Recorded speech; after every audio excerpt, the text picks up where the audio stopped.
کا محلات ہی میں جلے، چند لوگوں کی خوشیوں کو لے کر چلے، وہ جو سائے میں ہر مصلحت کے پلے، ایسے دستور کو صبح بے نور کو میں نہیں جانتا، میں نہیں جانتا۔ یہ بات بھی تاریخی ہے کہ شاعر عوام حبیب جالب کی آواز 50 اور 60 کی دہائی میں تنہا اس وقت کی آمریت کو للکارتی رہی۔ سیاستدانوں کی تو اپنی مجبوریاں تھیں، لیکن بیشتر شاعر، ادیب، دانشور بھی قصیدے لکھ رہے تھے۔ انہی میں ایک قومی ترانے کے خالق حفیظ جالندھری بھی تھے۔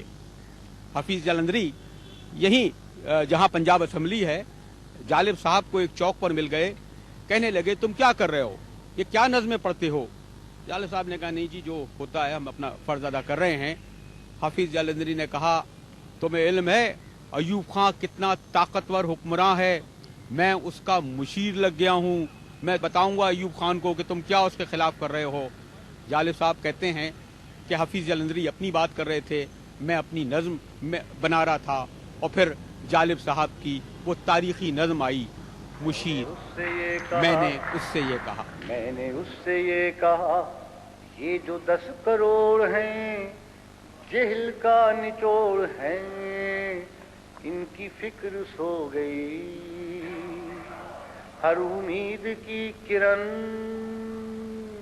ظلمتوں میں کھو گئی، یہ خبر درست ہے، یہ خبر درست ہے، ان کی موت ہو گئی، بے شعور لوگ ہیں، زندگی کا روگ ہیں، اور تیرے پاس ہے ان کے درد کی دوا۔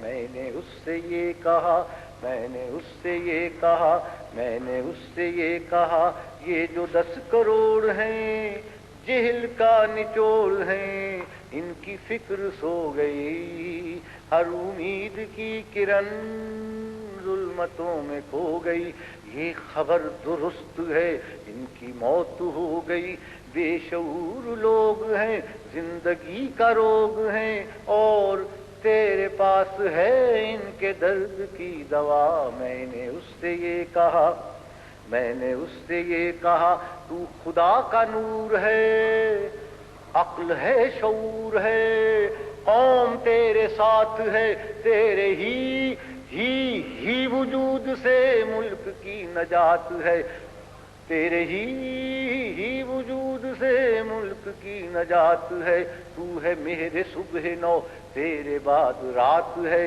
بولتے جو چند ہیں سب یہ شرم پسند ہیں، ان کی کھینچ لے زبان، ان کا گھونٹ دے گلا۔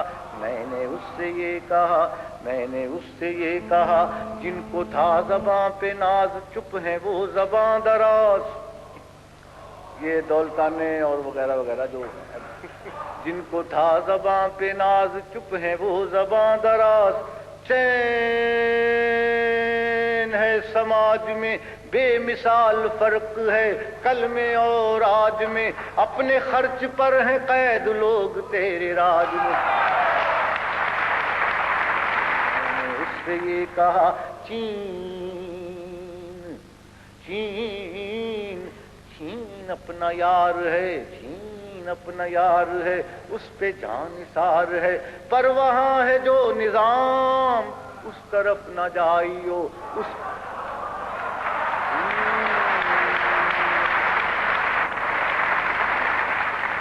کو دور سے سلام۔ 10 کروڑ یہ گدے جن کا نام ہے عوام، جن کا نام ہے عوام، کیا بنیں گے حکمراں؟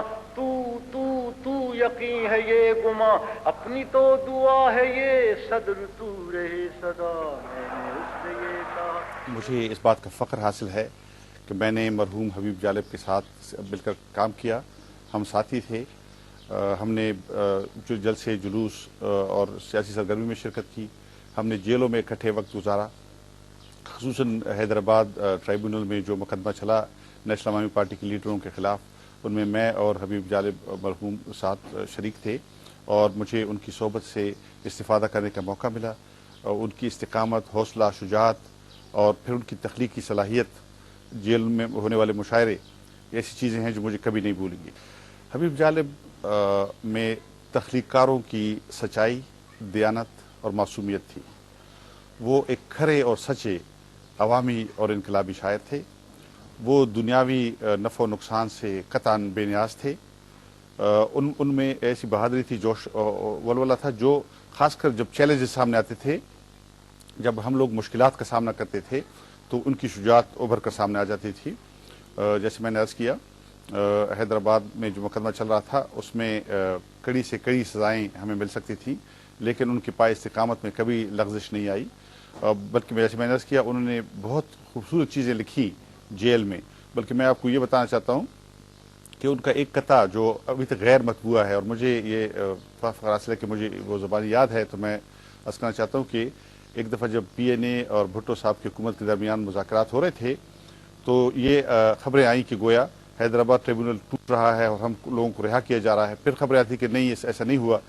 तो इस आलम में हबीब जालिब साहब ने कहा, एक कथा कहा जो गालिब मरहूम की एक मशहूर गज़ल के एक मिसरे पर मबनी था। उन्होंने कहा कि कौन कहता है असीरों की रिहाई होगी, कौन कहता है असीरों की रिहाई होगी, ये हवाई किसी दुश्मन ने उड़ाई होगी, और हम गरीबों का अमीरों पे अभी तक क्या है, हम गरीबों का अमीरों पे अभी तक क्या है, हम गरीबों की अभी और पिटाई होगी। तो ये उन्होंने कहा, तो जो उन्होंने कहा तो मुझे उसी वक्त याद हुआ। इसके अलावा भी उन्होंने बहुत सारी ऐसी चीज़ें लिखी। मसलन ये शेर उनका कि कहा किया ये किसने तकाजा हमें शराब मिले, किया ये किसने तकाजा हमें शराब मिले, हर एक फराक गवारा मगर किताब मिले। ये पढ़ने लिखने से उनके शौक़ का इजहार था। तो इस तरह की बहुत सारी चीज़ें लिखी। वो हौसला बढ़ाते रहे, अवाम का हौसला बढ़ाते रहे। पाकिस्तान में अमरीत के ख़िलाफ़ हर लड़ाई में वो जमहूरियत की जदोजहद के सिपा सालारों में होते थे, चाहे वो जनरल अयूब खान के ख़िलाफ़ उनकी मशहूर नज़में हों, या फिर बाद में जनरल ज़िया उल हक के फौजी अमरीत के ख़िलाफ़ भी उन्होंने शानदार नज़में कहीं और अवाम को हौसला दिलाया। मैं आपको बताना चाहता हूँ कि पाकिस्तान के चारों सूबों में वो बेहद मकबूल शख्सियत थे, और कम पढ़े लिखे लोग भी उनकी ज़की और तख्लीकी सलाहियत से फ़ायदा उठाते थे और उससे लुत्फ़ उठाते थे, क्योंकि वो बहुत सादा ज़ुबान में बहुत गहरी बात कह जाते थे। हबीब जालिब की शायरी ऐसी मैं समझता हूँ कि दस्तावेज़ ऐसा आईना है जिसमें पाकिस्तान में समाजी, सियासी, तबकाती और कौमी जबर के ख़िलाफ़ होने वाली जदोजहद जो है उसका भरपूर अक्स मिलता है। मैं समझता हूँ कि पाकिस्तान की सियासी तारीख़ नहीं लिखी जा सकती अगर हबीब जालिब की शायरी को उसमें शामिल न किया जाए, क्योंकि जैसे मैंने अर्ज़ किया उसमें सब्त हैं, बहुत सारी चीज़ें रिकॉर्ड हो गई हैं। और जैसे बड़े बड़े लिखने वालों के बारे में कहा जाता है कि उनके बगैर उस मुल्क की तारीख को नहीं समझा सकता, हबीब जालिब मरहूम की शायरी भी इसी तरह का एक तरह से हमारे यहाँ अवामी आदर्शों, अवामी अकीदों, अवामी की जदोजहद और अवाम की उमंगों का एक तरह से पैकर है और इजहार है। मैं समझता हूँ कि आने वाली नस्लें हबीब जालिब को नए सिरे से दरियाफ्त करेंगी। जब पाकिस्तान में वाकई जमहूरियत आएगी, जब पाकिस्तान में अवामी राज होगा, तो लोग जानेंगे कि किन किन लोगों ने इस राज को लाने के लिए जदोजहद की है और कुर्बानियाँ दी हैं।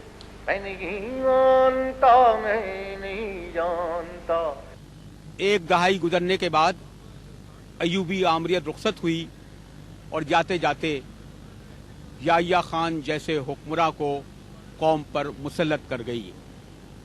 मरी के मुशायरे में जब जालिब साहब को बुलाया गया तो उन्होंने याह्या खान की तस्वीर की जानिब, क्योंकि मरी क्लब में हर हुक्मरां यानी सदर की तस्वीर लगती थी, पहले अयूब खान की थी, वो उतार दी गई तो याह्या खान की लगी।